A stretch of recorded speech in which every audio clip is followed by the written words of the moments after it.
Well, some of this was pretty good. I'm Joe Rentham with my review of the AEW Women's World Title Eliminator Tournament. This is round one of the Japanese bracket. So the idea is you have 16 women, 8 on the US side, 8 on the Japanese side. The winner of each of those sides faces off at Revolution, and the winner of that faces Hikaru Shida for the AEW Women's Championship sometime down the road. At least it's something. They're trying to drum up some interest for the AEW Women's Division, which they have not done a good job building. They haven't. There is some talent. There are some wrestlers that maybe aren't all that good, but maybe just need some more time. But this is at least something. Now, I wasn't so sure how this portion was going to come across because it's on a close set, a very close set, a very limited set, a very small set. But you got focus on the in-ring action. And full disclosure, I'm not that familiar with many of these talents. In fact, I'm really only familiar with one name as far as quite a few matches I've seen of hers. And a few others I've seen on a couple AEW shows, so if I don't know many or any details about them, I just want to apologize in advance. That being said, Excalibur did do a great job calling the show by himself and offering some great details on the length of the careers and just, how they are, who they were trained by, so some good shit. So, we have Mei Suruga versus Yuka Sakazaki. It's a genie girl, the magical girl. Man, she's got a theme that just worms its way into your goddamn head and just never goddamn leaves. But you know what? Both these girls have infectious smiles and infectious energy and did some good wrestling here.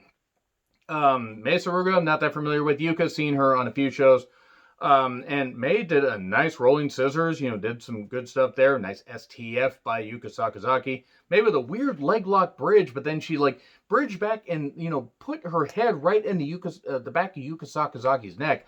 That was pretty interesting. That's something I haven't seen before, so that was really good. Yuka roars back with a delayed brainbuster. Mei does a nice, scissors pin for 2. Full Nelson bridge by Mei Suruga. She got a lot of offense in, but eventually, because she is the magical girl 451, 2, 3, and Yuka Sakazaki advances. Okay, it's good stuff. And you know what? I may seek out more matches from Mei Suruga. Suggest some in the comments that are available on YouTube. I'd love to check out more. So we then get to Emi Sakura versus Veni. I was not aware that Veni was transgender. You know what? Good. Be yourself. Honestly. No, seriously. It's really good. I mean, and I will say that the emotional part of this match was when Excalibur talks about the kimono that Veni was wearing. It was Hana Kimura's. Apparently they had teamed up before, and that was gifted to her by Hana Kimura's mother. And that was really good and emotional. That was a good emotional hook. I was actually rooting for Veni here. This match, I feel, could have gone a few minutes shorter. Just jerked Veni by the hair and then laid in the chops. Veni had some, hops, did a nice moonsault outside. Very good. Vader bomb, knees up. Some strikes got laid in. We got a shotgun drop kick for 2. We got a nice cradle for 2. Sit out choke slam by Veni. That was some impressive strength.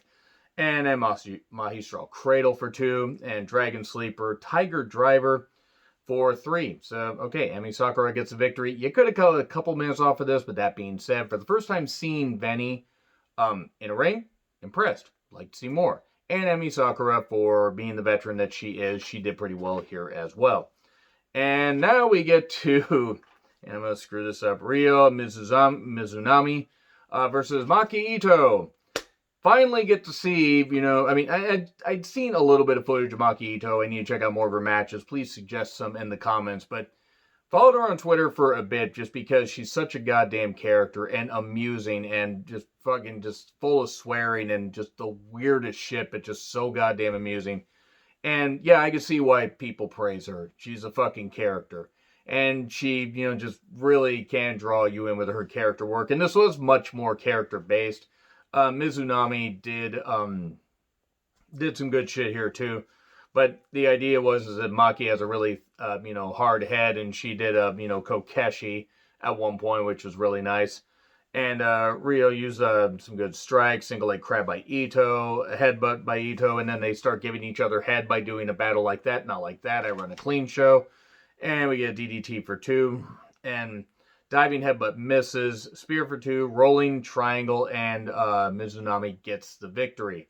I was a little disappointed that Maki Ito did not advance. That being said, I think once the pandemic's, hopefully quieted down and we can do more traveling, hopefully Maki Ito can, appear on some AEW programming, because I think she could get over as far as character work. Because same with Yuka Sakazaki, I think she can get over on character work. And I definitely see why people praise her as being, who's the cutest in the world. It's like it's a catchphrase for her. She has come through a lot, gone through a lot in her life, and you know what? Good for her on being able to, be able to live her dream and everything. Like, really, she is a hell of a character. And then we get Ren Kadokura versus Aja Kong. Aja Kong beat the shit out of this girl. Aja Kong's been wrestling as long as I've been watching wrestling, by the way, or nearly as long as I've been watching wrestling. And that's not an indictment against Aja Kong. I think this is going to be her last run, or her last run. And Ren tried to hit some moves, but friggin' just she hit like at one point Aja just finished her off just diving off the ropes with an elbow 1, 2, 3. Aja Kong can still hit the power moves, but boy, it takes her a while to get up because her body's shot, because she's been wrestling for 34 fucking years. That'll happen. Overall, certainly not a bad show. I will say that I'm glad that I watched it. It was a nice digestible hour. Anyway, what do you guys think of the tournament so far? Like, share, subscribe, Twitter handle in the description. I'm John Retlin. I'll see you soon.